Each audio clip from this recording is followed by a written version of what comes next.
तालियों के साथ स्वागत करते हैं अजय आलोक और सुरेंद्र राजपूत का, जो 2-2 मिनट तक इस मंच पर अपनी अपनी बात को रखेंगे। ये बहस एकदम अलग अंदाज में हम करते हैं। 2-2 मिनट का टाइम है, जो बोलना है उसमें बोल डालिए। और उस समय जो छूट गया तो बात निकल गई, ट्रेन निकल गई। लेकिन आपको ये भी बता दे, नीले गमछे वाले लोग और सफेद गमछे वाले लोग, अगर अजय आलोक की टीम आपको कन्विंस कर पाती है तो आप अपना गमछा बदल सकते हैं। और अगर सुरेंद्र राजपूत जी आपको कन्विंस कर सकते हैं और आपको, तो आप भी नीला गमछा लेकर अपनी जगह पर वापस जाकर बैठ सकते हैं। इसी से तय होगा कि किसने ज्यादा लोगों को अपनी तरफ किया। इस विषय पर बोलने का डॉक्टर साहब आपका 2 मिनट का समय शुरू होता है अब। सरस्वती जग जननी जननी जय जय जय मां शारदा। सरस्वती मां का दिन है और सब यहाँ आप लोग सामने स्टूडेंट बैठे हुए हैं, तो मैं कहता हूं एक बार सरस्वती माता की जय। देखिए, आप लोग की वाणी में सरस्वती हो, ये हम चाहते हैं। और आज का जो टॉपिक अंजना जी ने रखा है, ये कहीं ना कहीं से साबित करता है कि जो हम कहते थे मुस्लिम तुष्टीकरण, आज ये डिबेट उसी टॉपिक पे हो रहा है कि अखिलेश का वोट ओवैसी काट सकते हैं। मतलब मुस्लिम भाईजानों का वोट कितना जरूरी हो गया आज की तारीख में देश में, कि ओवैसी की भी आप चिंता कर रहे हैं। कौन है ये ओवैसी? वैसे है कौन? 1900, अगर मेरी मेमोरी ठीक है तो 1927 में बनी थी ये पार्टी। 48 में जब हैदराबाद का एक्सेशन हो रहा था, कासिम रिजवी थे जिन्होंने भारतीय सेना के जवानों का खून किया था और उनको जेल कर दिया गया था। इस पार्टी को बैन कर दिया गया था। और असउद्दीन ओवैसी के दादाजी अब्बास फवाद ओवैसी, ये नाम था ना, अब्दुल वहाद ओवैसी, हाँ, उनको कासिम रिजवी पाकिस्तान गए, उनको इस पार्टी की रेन देके चले गए। एक सांप्रदायिक मुसलमान और एक कट्टरता घुसी हुई है इसमें। इसके सबूत यह है कि अभी बिहार चुनाव हुए, राहुल गांधी घूमते रह गए, राहुल गांधी जी वोट चोरी वोट चोरी वोट चोरी, अब 5 सीटें जीत के निकल गए, कांग्रेस के बराबर आ गए। तो ये जो हम, इससे चिंता नहीं है हमारी कि ये मुसलमानों का वोट काटेंगे नहीं काटेंगे। हमारी चिंता देश की है कि मुसलमानों का सांप्रदायिक ध्रुवीकरण करके मुसलमानों में कट्टरता जगाने की जो कोशिश हो रही है, और उस कट्टरता के प्रतीक बन के उभरे हैं ओवैसी। और उस ओवैसी के साथ अगर इस देश का मुसलमान जाता है तो ये देश के लिए खतरे की बात है। और इन मुसलमानों को तो उल्लू बना बना के, चाहे कांग्रेस परिवार हो, चाहे राहुल गांधी जी हो, चाहे अखिलेश हो, चाहे हमारे तेजस्वी बाबू हैं, मुसलमानों को हिंदुओं का डर दिखा दिखा के, भाजपा का डर दिखा दिखा के एक लाइन में लाते रहे और उनसे जरा शेर पे सवा शेर चल गया। अब इन सब चीजों को लेके आज आपको ये तय करना है कि क्या मुसलमानों को कट्टरता की इस राह पे बढ़ना चाहिए या नहीं बढ़ना चाहिए, या इस मुस्लिम तुष्टीकरण को बंद करना है कि नहीं करना है। मैं बस इतना ही कहूंगा और कुछ नहीं। समय समाप्त हुआ। जबरदस्त भाई, ओपनिंग बैट्समैन ने इधर से बहुत अच्छी बात लिखी है।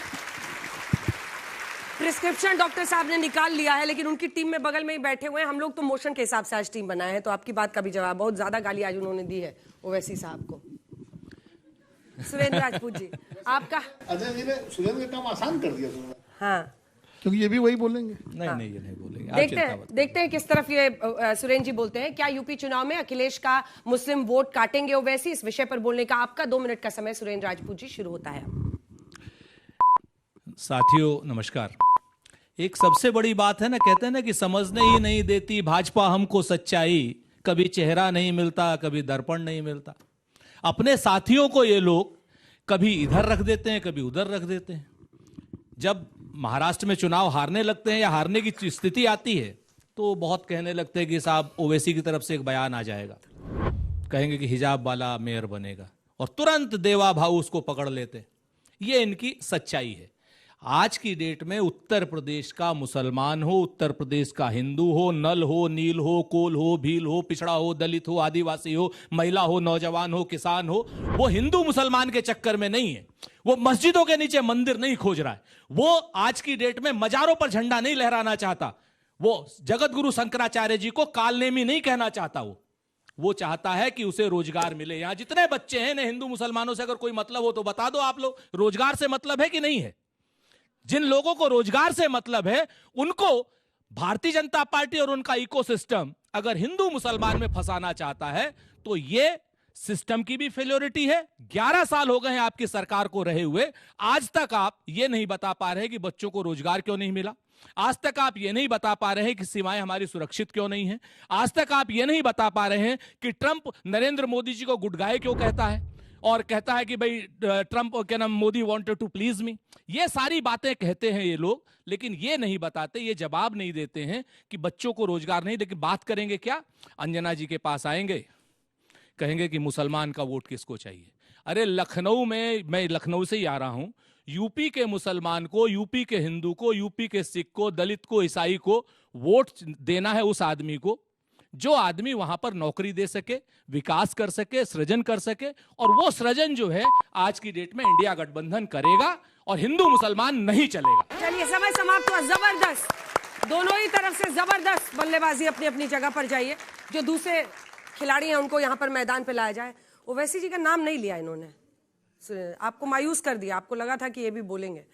हाँ विनोद जी? नहीं, मुझे लगा कि सुरेंद्र जी कुछ अजय जी की बात को आगे बढ़ाएंगे। हाँ। लेकिन उन्होंने अपना जो एजेंडा है हाँ। इंडिया गठबंधन का, उसी को सामने रखा।